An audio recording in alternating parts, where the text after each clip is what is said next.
Next. May na yung dessert. Boom! Na daw. Eto! Sa Celebrity Bluff po. Ay kasama niyo si Mr. Jose Manalo. Correct. Totoo po ba na nagkaroon kayo ng something? Anong something? Something.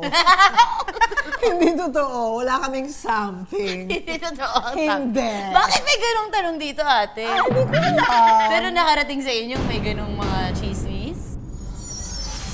Mga pa-write-ups, pero wala. Hindi kami Wala. nagkaroon Bakit ng saan ang galing yun? Hindi ko alam. Paingay lang. So kayo ang iinom. Oo nga, sinagot niyo eh. Ano ba yung mukhang petsa yan ah? Broccoli! Masustansya. Super. Ako muna. Ikaw muna.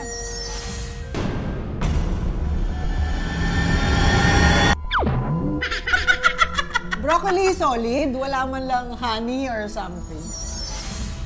Ang sama ng amoy. Parang purong-puro. Eh di mas okay. Medyo kadiri. Boom! Boom! Yeah, okay. Ito, ate, curious po ako. Sa mga projects po na in-offer sa inyo or nag-audition pa ba kayo? Di na, no?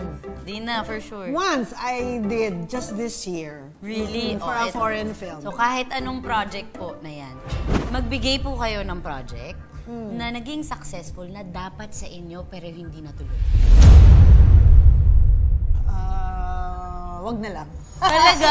Ako na lang Pero meron na dapat kayo gagawa pero Oo, di natuloy. Pero naniniwala naman ako pag hindi natuloy sa'yo kasi hindi sa'yo yun. Hindi para. Hindi para sa'yo. Ay, okra!